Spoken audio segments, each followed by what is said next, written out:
Hi.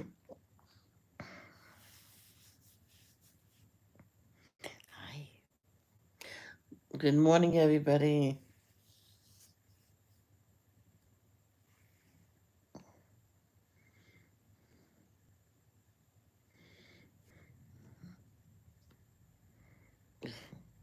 I can never eat a steak rare. Ugh. A lot of people can, so.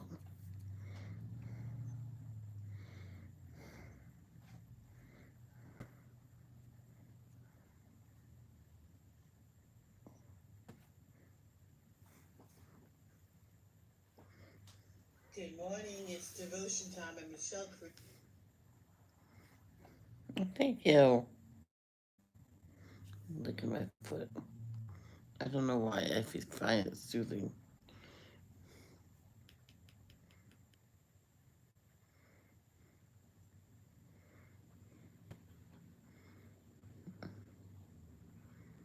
Is that Rhode Island sailor?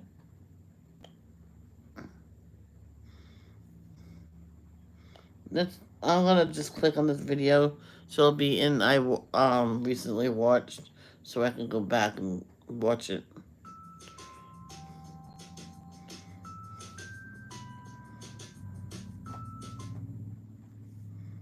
I do that sometimes. Yeah, Rhode Island. Cool. Okay. I get my channel.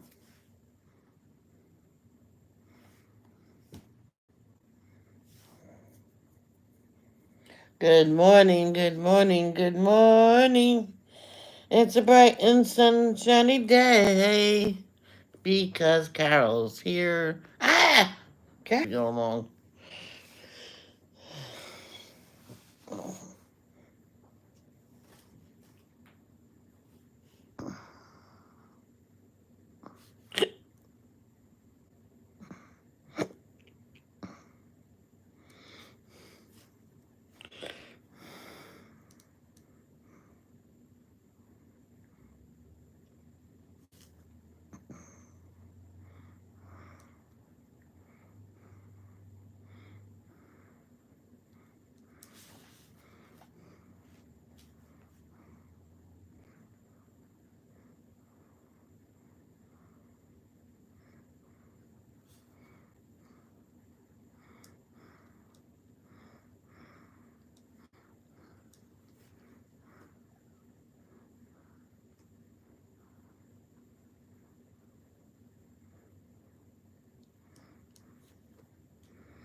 Imagine losing your dog or cat. I just remember this video. This little boy finds out his cat returned. Okay. I wanted to redo. Yeah. All right. Let's get started.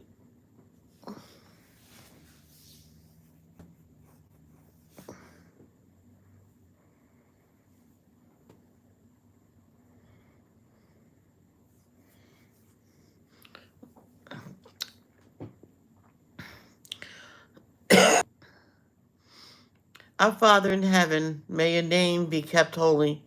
May your kingdom come soon. May your will be done, given those who sin against us. And don't let us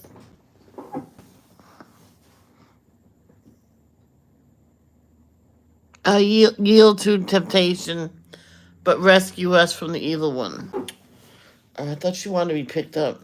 Dear Jehovah, thank you for another beautiful day on your beautiful earth. And thank you for allowing us. Jehovah, I have a special request for you. Robin's friend who has cancer. Okay. Please help her on her passing. She's getting close to the end. Please take all the pain away. Let it be comfortable and let it happen fast. Thank you, Jehovah. And please look after the fallen people, especially Robin and family, and the family of the person that's passing away, and Robin as well. Family and friends, how's that? Uh, Look after baby Kyle and his parents, and like I said, Robin and her friend. Timothy Carver, Tate, Miss Diane and her daughters, Carolyn and her mother, and Jen and their families, and whoever's watching this on replay or live. Please help them in everything they need. In the name of Jesus, amen.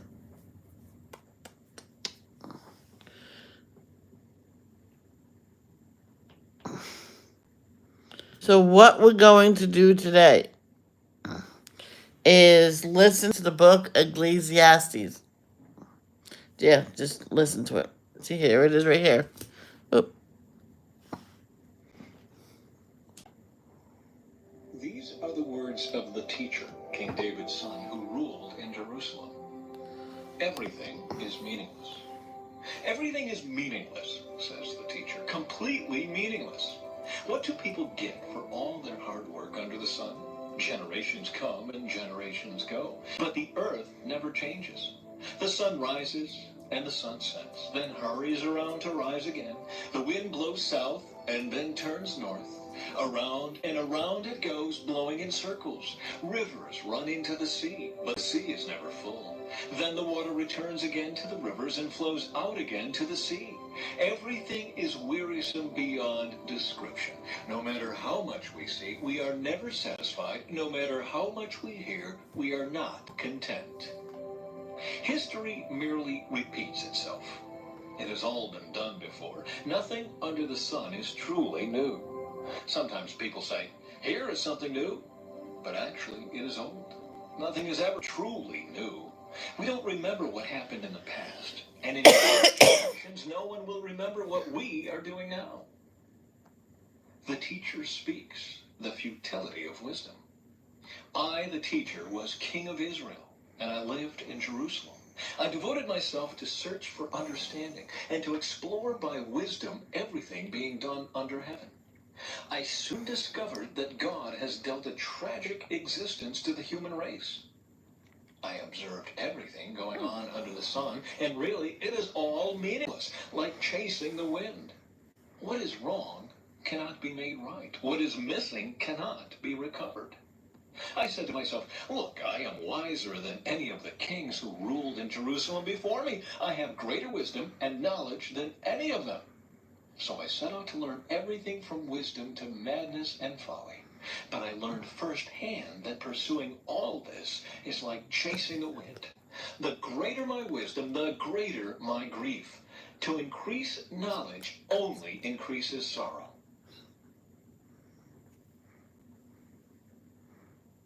I didn't finish part 2. Chapter 2. I didn't finish The highlighting 2. futility of pleasure.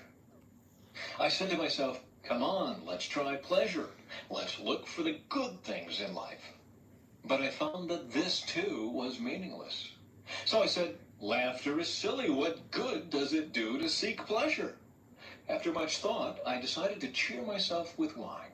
And while still seeking wisdom, I clutched at foolishness. In this way, I tried to experience the only happiness most people find during their brief life in this world. I also tried to find meaning by building huge homes for myself and by planting beautiful vineyards. I made gardens and parks, filling them with all kinds of fruit trees. I built reservoirs to collect the water to irrigate my many flourishing groves.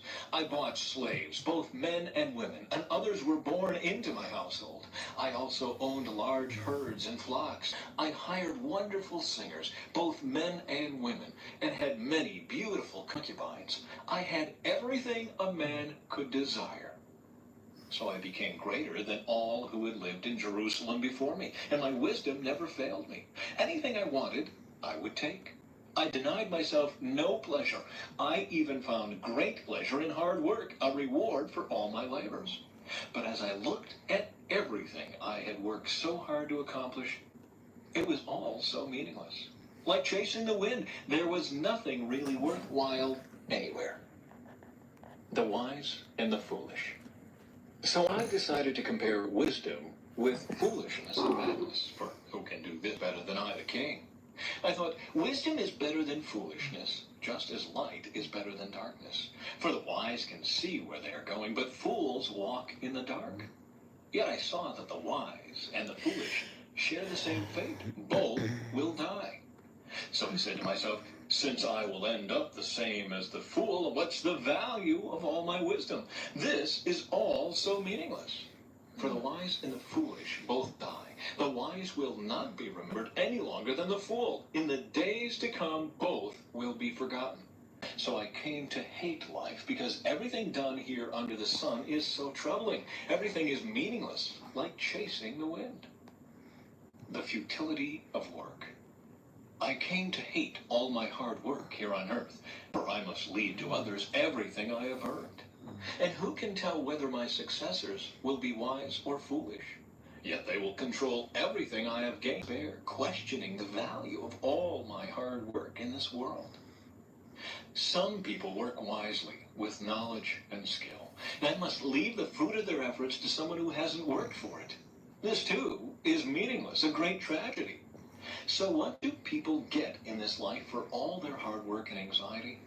Their days of labor are filled with pain and grief. Even at night, their minds cannot rest. It is all meaningless. So I decided there is nothing better than to enjoy food and drink and to find satisfaction in work. Then I realized that these pleasures are from the hand of God. For who can eat or enjoy anything apart from him? God gives wisdom, knowledge, and joy to those who please him. But if a sinner becomes wealthy, God takes the wealth away and gives it to those who please him. This, too, is meaningless, like chasing the wind.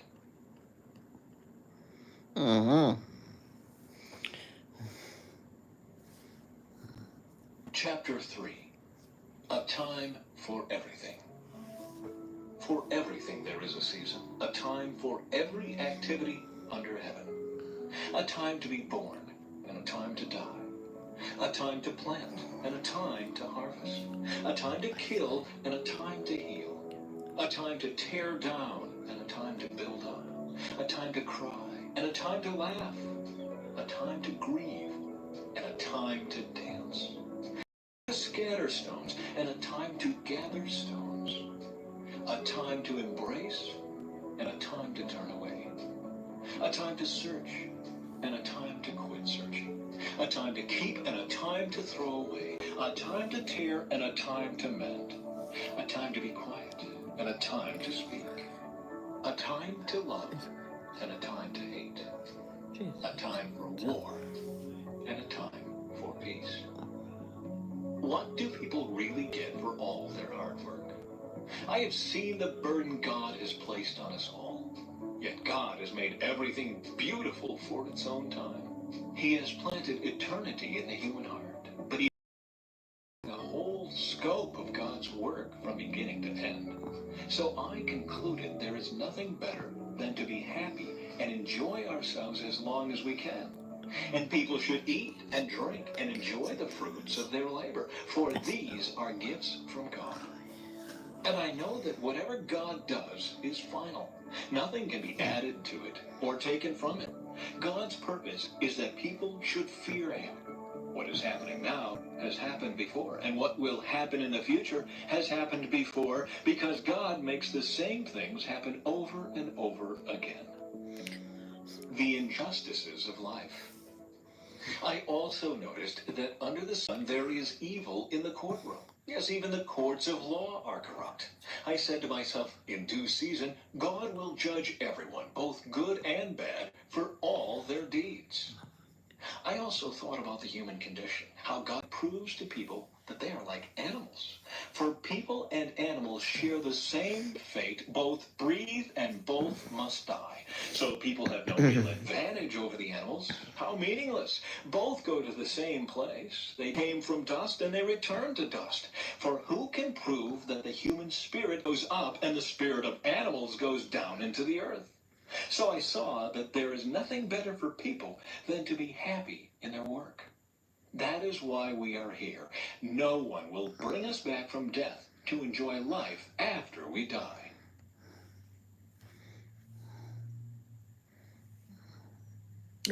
Chapter 4. Again, I observed all the oppression that takes place under the sun. I saw the tears of the oppressed, with no one to comfort them. The oppressors have great power, and their victims are helpless. So I concluded that the dead are better off than the living. But most fortunate of all are those who are not yet born, for they have not seen all the evil that is done under the sun. That's And I right. observed that most people are motivated to success because they envy their neighbors. But this too is meaningless, like chasing the wind. Fools fold their idle hands, leading them to ruin. And yet better to have one handful with quietness than two handfuls with hard work and chasing the wind. The advantages of companionship. I observed yet another example of something meaningless under the sun. This is the case of a man who is all alone, without a child or a brother, yet who works hard to gain as much wealth as he can. But then he asks himself, who am I working for? Why am I giving up so much pleasure now? It is all so meaningless and depressing. Two people are better, but two can stand back to back and conquer. Three are even better, for a triple braided cord is not easily broken. The futility of poverty and succeed. He might even become king, though he has been in prison. But then everyone rushes to the side of yet another youth who replaces him. Endless crowds stand around him, but then another generation grows up and rejects him too. So it is all meaningless, like chasing the wind.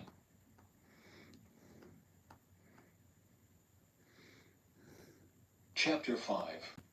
Approaching God with care. As you enter the house of God, keep your ears open and your mouth shut. It is evil to make mindless offerings to God. Don't make rash promises, and don't be hasty in bringing matters before God. After all, God is in heaven, and you are here on earth. So let your words be few. Too much activity gives you restless dreams. Too many words make you a fool. When you make a promise to God, don't delay in following through, for God takes no pleasure in fools. Keep all the promises you make to him.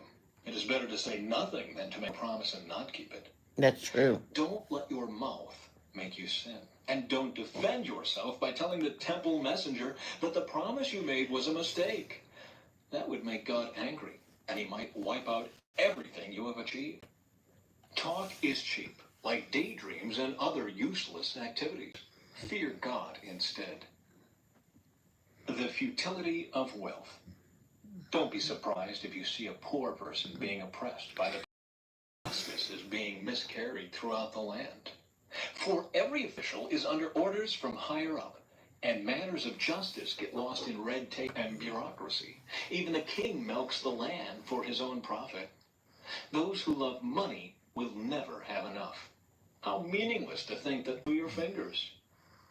People who work hard sleep well, whether they eat little or much. But the rich seldom get a good night's sleep. There is another serious problem I have seen under the sun. Hoarding riches harms the saver. Money is put into risky investments that turn sour and everything is lost. In the end, there is nothing left to pass on to one's children. Born, we can't take our riches with us. And this too is a very serious problem. People leave this world no better off than when they came. All their hard work is for nothing, like working for the wind. Throughout their lives, they live under a cloud, frustrated, discouraged, and angry. Even so, I have noticed one thing, at least, that is good. It is good for people to eat, drink, and enjoy their work under the sun during the short life God has given them, and to accept their lot in life.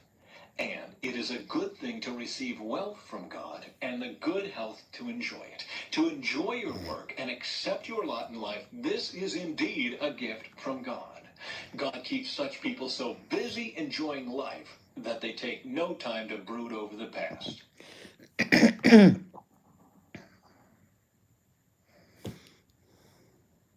Chapter 6. There is another serious tragedy I have seen under the sun, and it weighs heavily on humanity. God gives some people great wealth and honor and everything they could ever want, but then he doesn't give them the chance to enjoy these things. They die, and someone else, even a stranger, ends up enjoying their wealth. This is meaningless, a sickening tragedy. A man might have 100 children and live to be very old, but if he finds no satisfaction in life and doesn't even get a decent burial, it would have been better for him to be born dead. His birth would have been meaningless, and he would have ended in darkness. He wouldn't even have had a name, and you would never have seen the sun or known of its existence. Yet he would have had more peace than in growing up to be an unhappy man. He might live 1,000 years twice over, but still not find contentment. And since he must die like everyone else, well, what's the use? All people spend their lives scratching for food, but they never seem to have enough. So are wise people really better off than fools? Do poor people gain anything by being wise and knowing how to act in front of others? Enjoy what you have rather than desiring what you don't have. Just dreaming about nice things is meaningless, like chasing the wind. The future, determined and unknown. Everything has already been decided. It was no long ago what each person would be. So there's no use arguing with God about your destiny. The more words you speak, the less they mean. So what good are they? In the few days of our meaningless lives, who knows what can best be spent? Our lives are like a shadow. Who can tell what will happen on this earth after we are gone?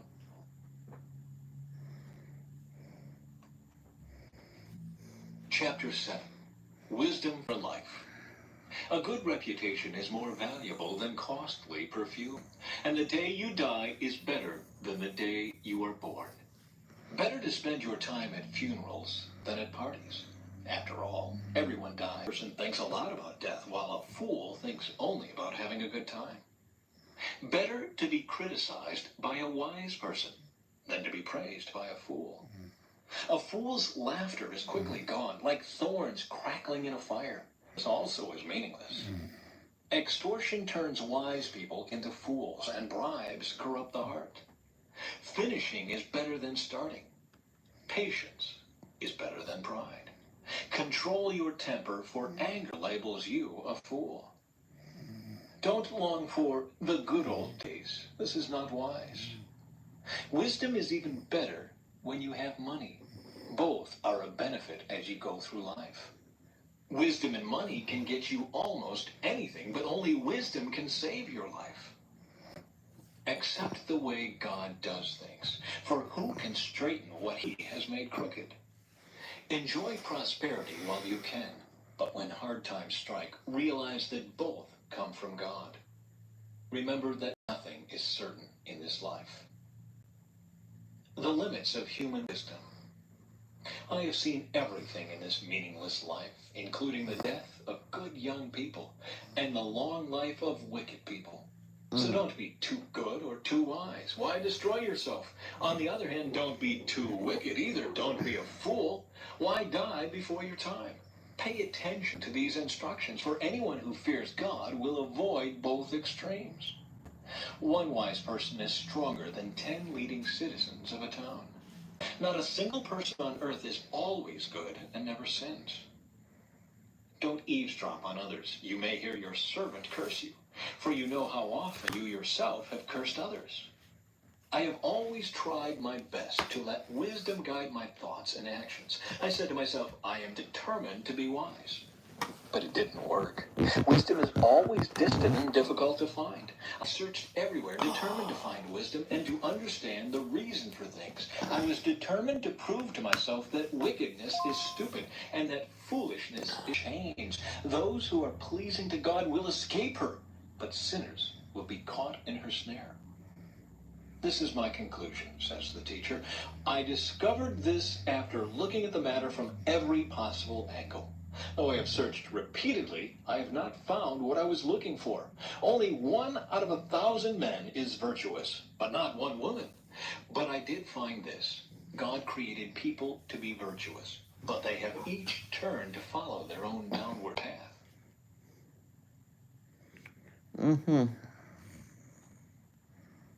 Chapter 8. How wonderful to be wise, to analyze and interpret things. Wisdom lights up a person's face, softening its harshness. Obedience to the king. Obey the king, since you vowed to God that you would. Don't try to question it. Those who obey him will not be punished. Those who are wise will find a time and a way to do what is right, for there is a time and a way for everything, even when a person is in trouble. Indeed, how can people avoid what they don't know is going to happen? None of us can hold back our spirit from departing. None of us has the power to prevent the day of our death. Wickedness will certainly not rescue the wicked and the righteous. I have thought deeply about all that goes on here under the sun, where people have the power to hurt each other. I have seen wicked people buried with honor, yet they were the very ones who frequented the temple and are now praised in the same city where they committed their crimes. This too is meaningless. When a crime is not punished quickly, people feel it is safe to do wrong. But even though a person sins 100 times and still lives a long time, I know that those who fear God will be better off. The wicked will not prosper, for they do not fear God. Their days will never grow long like the evening shadows. And this is not all that is meaningless in our world. In this life, good people are often treated as though they were wicked, and wicked people are often treated as though they were good. This is so meaningless. So I recommend having fun, because there is nothing better for people in this world than to eat, drink, and enjoy life. That way they will experience my search for wisdom. And in my observation of people's burdens here on earth, I discovered that there is ceaseless activity day and night. I realized that no one can discover everything God is doing under the sun. Not even the wisest people discover everything, no matter what they claim.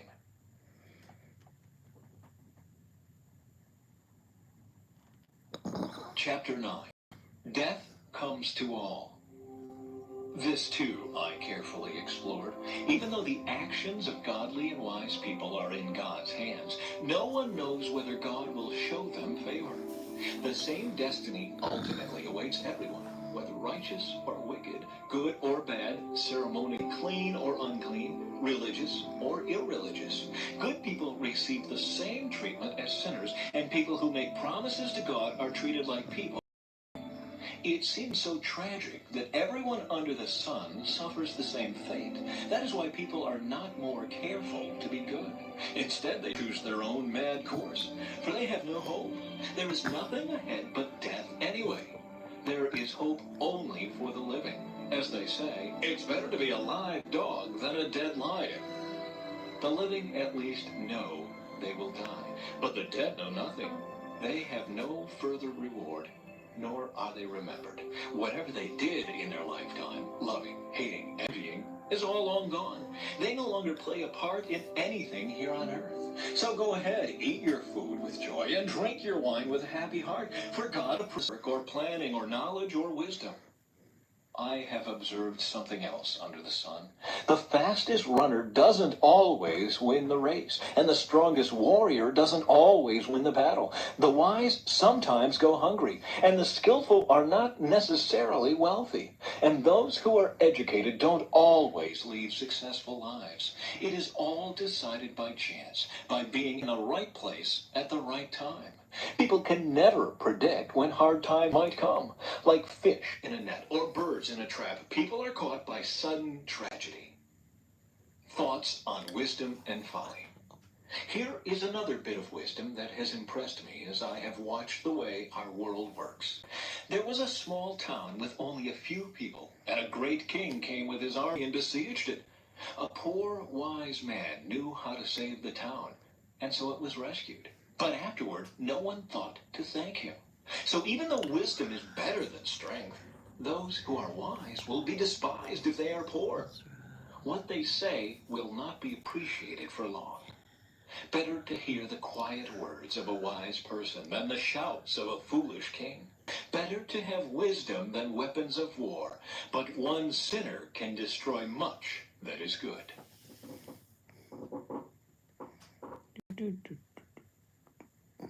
Chapter 10.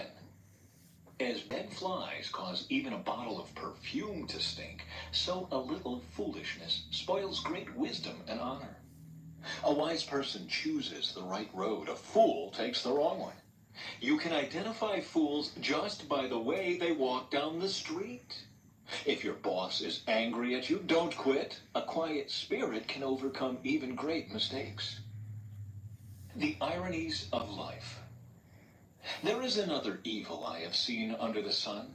Kings and rulers make a grave mistake when they give great authority to foolish people and low positions to people of proven worth. I've even seen servants riding horseback like princes and princes walking like servants.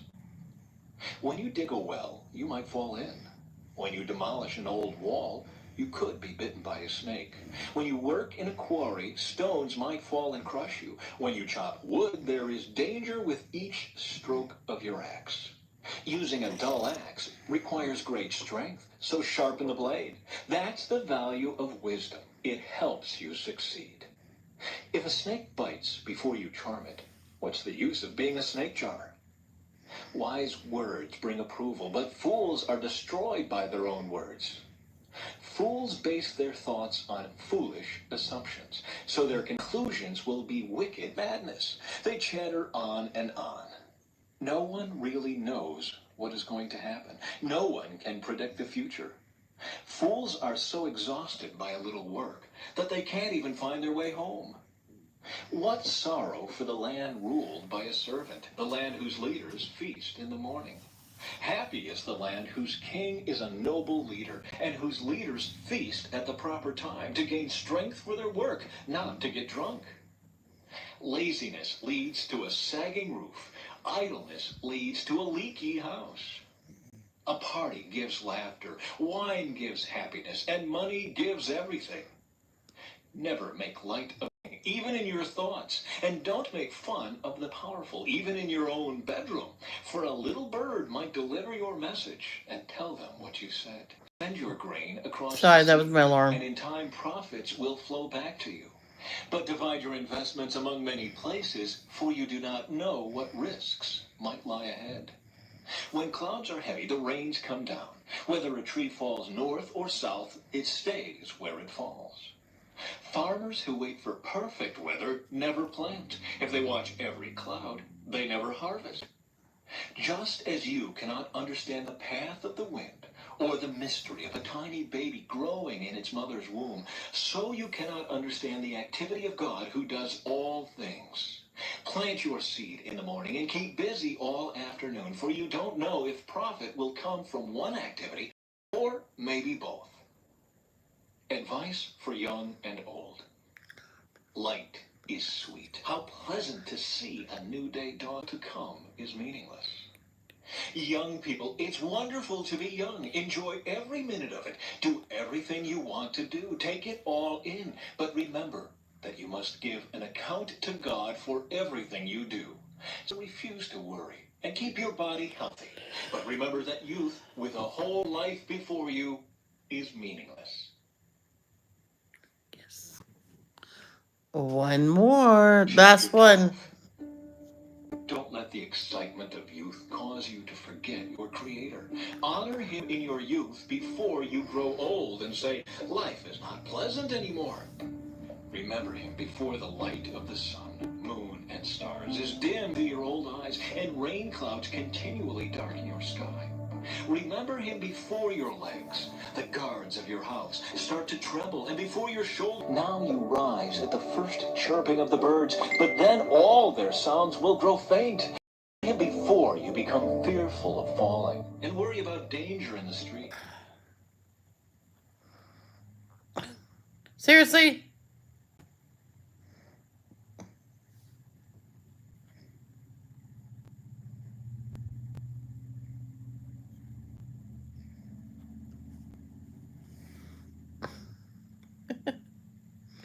Give it a second, it'll come back on.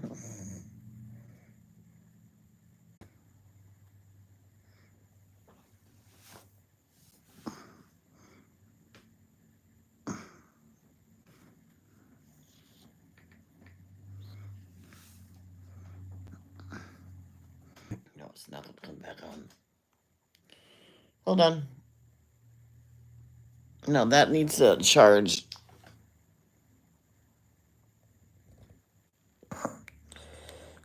I'm trying to shut it off. It won't let me shut it off. Um,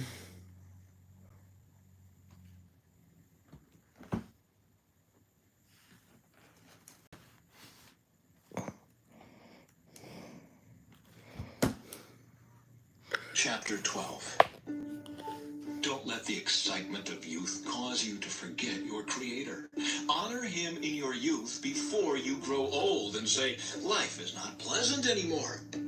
Remember Him before the light of the sun, moon, and stars is dim to your old eyes and rain clouds continually darken your sky. Remember Him before your legs, the guards of your house, start to tremble, and before your shoulders the strong men stoop. Remember Him before your teeth, your few remaining servants stop grinding, and before your eyes the women looking through the windows see dimly. Remember Him before the door to life's opportunities is closed and the sound of work fades. Now you rise at the first chirping of the birds, but then all their songs will grow faint. Remember Him before you become fearful of falling and worry about danger in the streets, before your hair turns white almond tree and blue, and you drag along without energy like a dying grasshopper, and the caperberry no longer inspires sexual desire. Remember Him before you near the grave, your everlasting home, when the mourners will weep at your funeral. Yes, remember your Creator now, while you are young, before the silver cord of life snaps and the golden bowl is broken. Don't wait until the water jar is smashed in the spring and the pulley is broken at the well, for then the dust will return to the earth and the spirit will return to God who gave it. Concluding thoughts about the teacher. Everything is meaningless, says the teacher, completely meaningless. Keep this in mind. The teacher was considered wise, and he taught the people everything he knew. He listened carefully to many proverbs, studying and classifying them. The teacher sought to find just the right words to express truths clearly. The words of the wise are like cattle prods, painful but helpful. Their collected sayings are like a nail-studded stick with which a shepherd drives the sheep. But my child, let me give you some further advice. Be careful, for writing books is endless, and much study wears you out. That's the whole story. Here now is my final conclusion. And obey His commands, for this is everyone's duty. God will judge us for everything we do, including every secret thing, whether good or bad. Man, I'm trying to shut this iPad off so it can charge correctly, right? But it keeps going off before I can get it off. Because I had to unplug it and plug it back in. Because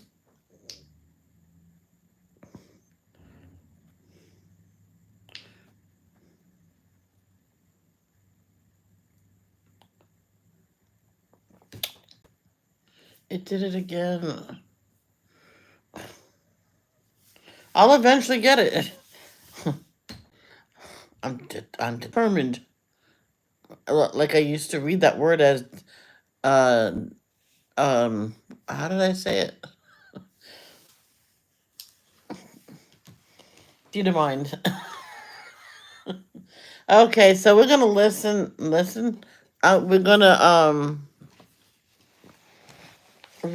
do the Carol's verse request. Her first request is from Isaiah.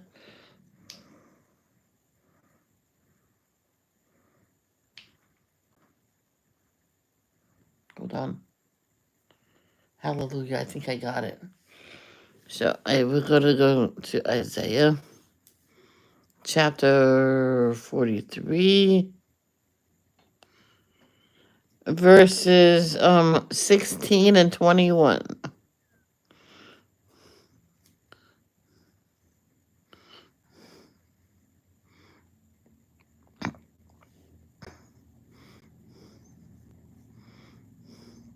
I am Jehovah, who opened a way through the waters, making a dry path through the sea. I have made Israel for myself. Sorry, I'm sorry. Let me read that because number 16 says, I am Jehovah, who opened a way through the waters, making a dry path through the sea. 21 says, I have made Israel for myself, and they will someday honor me before the whole world.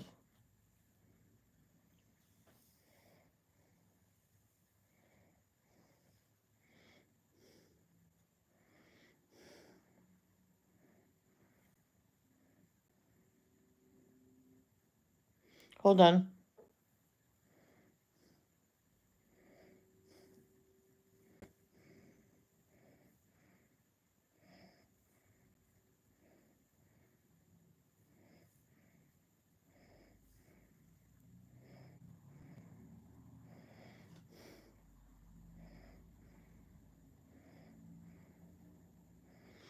Yep. The next one is John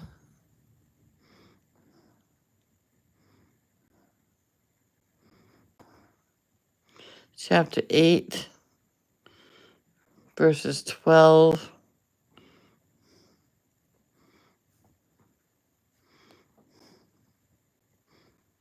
and 20. 12 says, Jesus spoke to the people once more and said, I am the light of the world. If you follow me, you won't have to walk in darkness, because you will have the light that leads to life.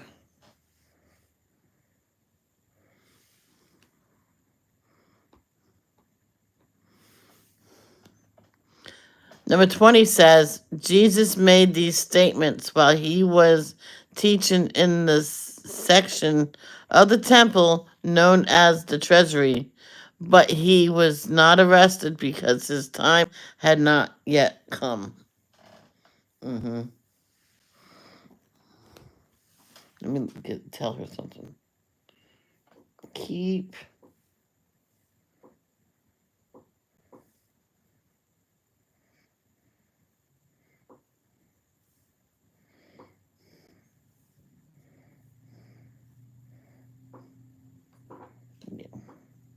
keep listening. You will hear them. You listen, you'll hear them. Like you build it, they will come. Sorry. Matthew chapter 18, 21,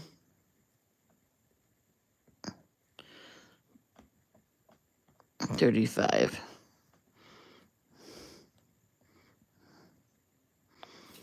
21 says, Then Peter came to him and asked, Jehovah? No, that's not Jehovah. Sorry. See, it's not capitalized. So let's start again. 21 says, Then Peter came to him and asked, Lord, how often should I forgive someone who sins against me? 7 times? Let's read on. No, not 7 times, Jesus replied, but 70 times 7.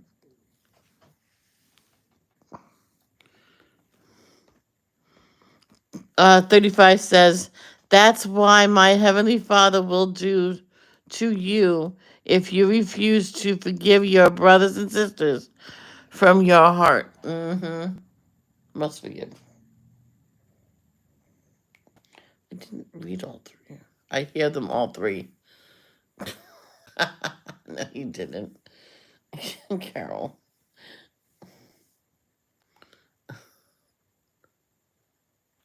She just asked, is this the last chapter?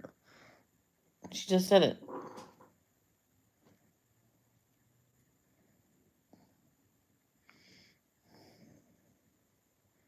Yeah, is this the last one? Then my passage. So okay, so that is it for now. Um, I want to do more coloring in Inky Butterfly, so I might do coloring in the morning that my best friend gave me. My other stuff is not even shipped out, and it's supposed to be here tomorrow. I'm like, it's right down the street. Why can't they just send it? I don't get it.